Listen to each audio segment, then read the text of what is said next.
dili pa ta magsugod og tanom diri sa atong talamnan ug ampalaya, ato sang i-soil test ang atong talamnan, no. Importante kayo na ma-soil test nato ang atong talamnan tud kay kinahanglan natong mahibalan kung unsa gyud ang abono or fertilizer nga kinahanglan gamiton sa atong yuta, no. Muna ang atong i-soil test, no. So ang gamiton nato nga soil test karon, no, kaning soil survey instrument, no, 4-in-1. Naana ang temperature, naana po diha ang wet and dry, no.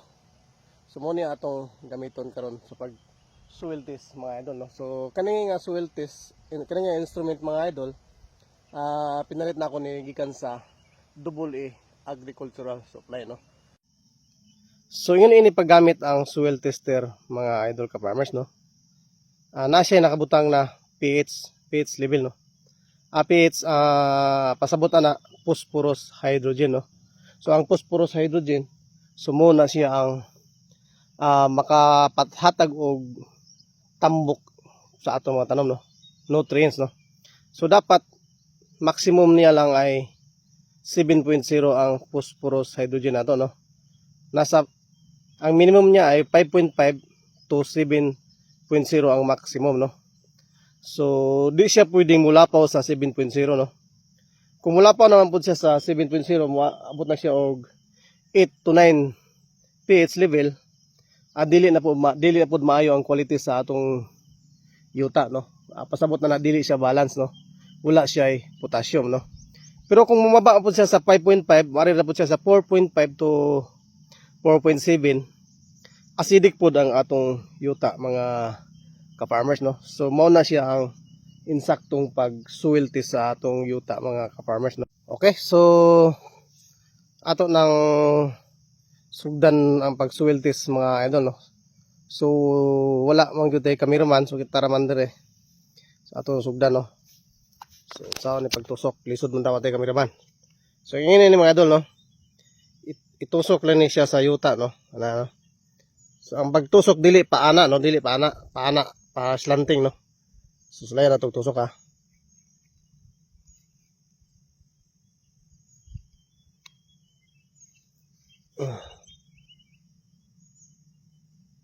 So nag-reading na, mga idol, no. Ayun. Okay, so ang final reading niya is 6.5, no. So goods, no. 6.5 ang final reading, no. So nindot ang quality sa atong yuta nga talamnan, no. Complete siya, no. Na siya in phosphorus, nitrogen and potassium, no. So mabot niya sa 6.7, no. So bayo ang quality sa atong yuta, no. Pero kinahanglan niya po nato nga magbutang og mga soil conditioner, no. Kagaya ng vermicast or chicken manure, no. Kaya para mas nindot yun ang tulubuan sa atong mga tanom, no. So sulayan nato diri sa naay kuan sa chicken manure, no. Kani nga bagibangag na ko, mga idol, no. So nani sa chicken manure o itis sa manok ba, no. Sulayan nato kung pila jud ang pH level kung naka soil conditioner siya, no. Ayan, so mao na, mga idol, no. So taas siya, mga idol, no.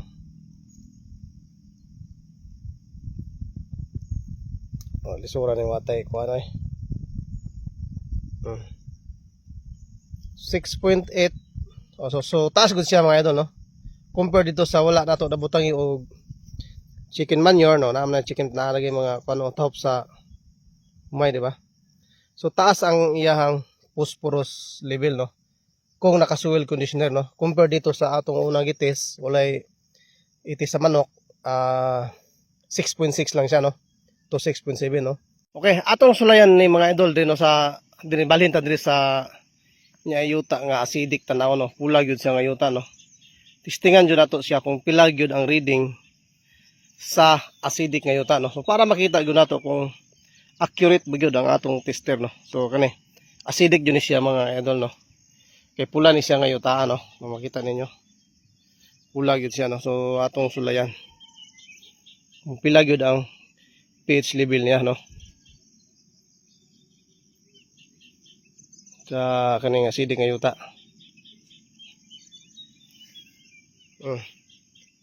So mo na siya ang reading mga idol, no. So di gyud siya pasado, acidic gyud siya 4.9 lang, no. Wala gyud siya kabot sa minimum na for 5.5, no. So dapat ang minimum ta kung nindot ang yuta 5.5, no. So 4.9 lang gyud ang iyang reading, no. So di gyud siya kapasar sa atong soil test, no. Kinahanglan gyud siya og inining klase ng yuta, kinahanglan siya og daghan kayong soil conditioner, no. Itis sa manok, kinahanglan siya og daghang itis sa manok, or kung wala kay itis sa manok, vermicast, no, mga organic, no. So yun na ka importante, no.